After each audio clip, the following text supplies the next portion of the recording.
Hey everyone, so I'm just going to do a really quick video on clean eating.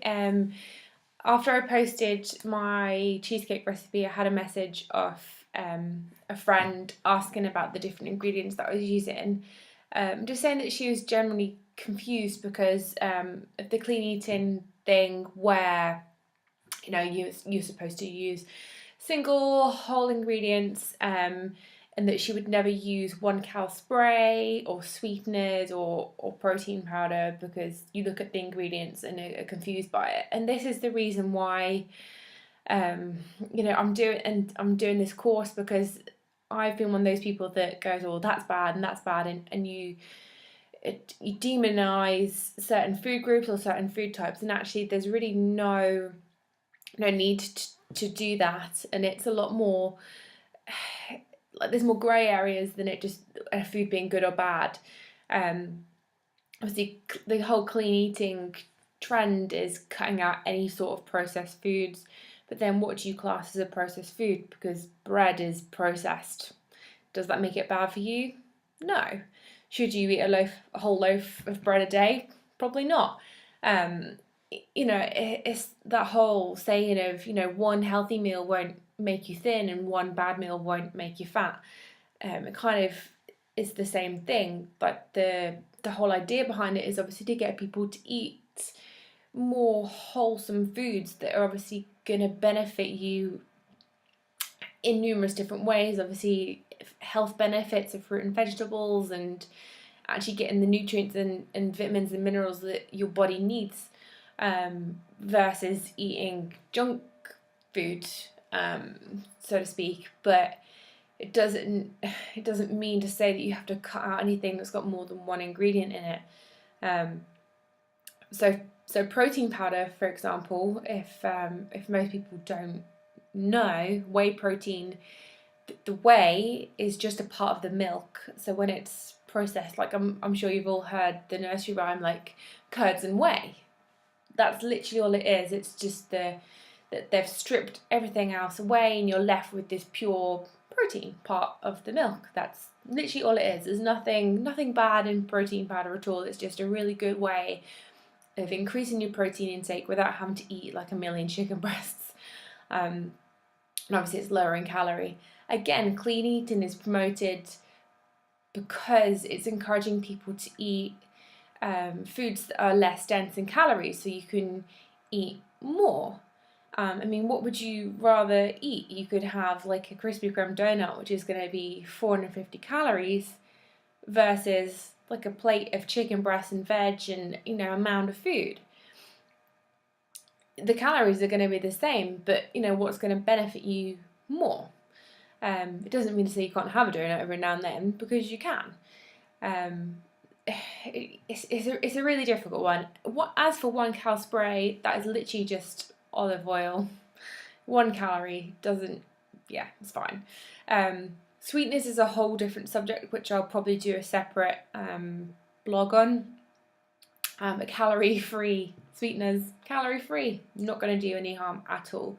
The body doesn't process it in the same way. Nothing is absorbed. It doesn't affect your blood sugar levels.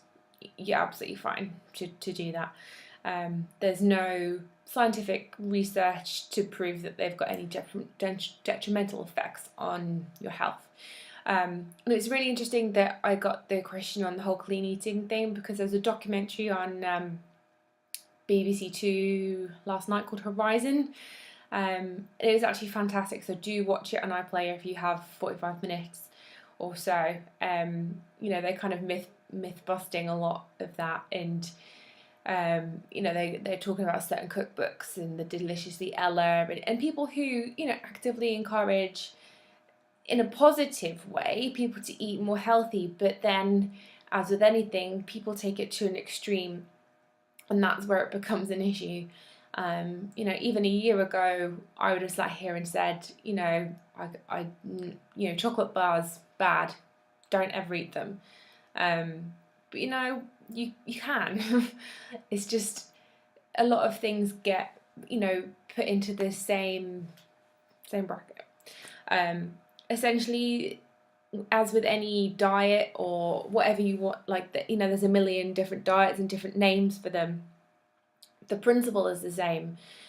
The principle is usually lose weight.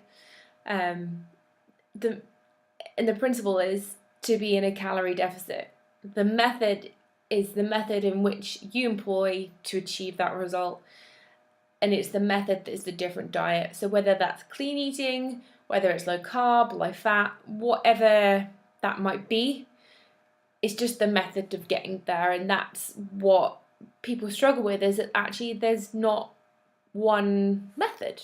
There's a lot of different methods, and it's really what's gonna benefit the individual the most without having a detrimental effect on their health. And by eliminating whole food groups, I don't think that that's a positive in the long run. You want a balanced diet.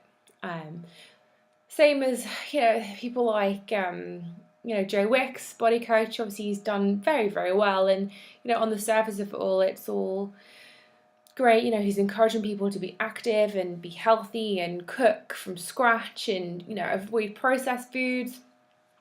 And I completely get where he's coming from in that, but even that can be misinterpreted. I know that his cookbooks, he doesn't state how many calories or how much protein or how much anything is in the different recipes. And I saw a post on Facebook earlier in my nutrition group, and it was a guy saying a lean 15 recipe, which was like a cheesy chicken chorizo dish from lean 15, versus a KFC like healthy meal option, and the KFC was like half the amount of calories. And essentially, which one are you going to eat if you want to lose weight? Maybe Joe Wicks and just half the portion. But the point I'm trying to get across is that you have to look at things in, have a bit of critical thinking about what you see in the media, and realise that it's not always what it seems on the surface.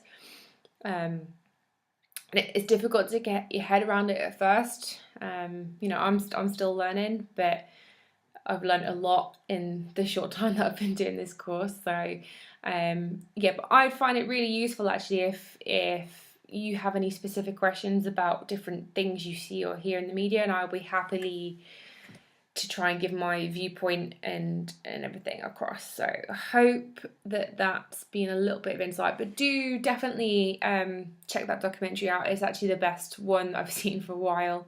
I found out about it because Martin was tweeting about it, saying that actually it's evidence-based and the guy that's doing it was a scientist and there was research to back up different things. Whereas the one I saw in Channel 4 last week, I was screaming at the TV because they're claiming that all these different things that just aren't true. Fasting increases your metabolism and aids, you burn more fat and stuff, and it's just ridiculous. Anyway, I'm gonna get off topic. I'm gonna leave it there. Please ask me any questions in my group. Just ask away and I will happily try and answer them. Cheers, guys.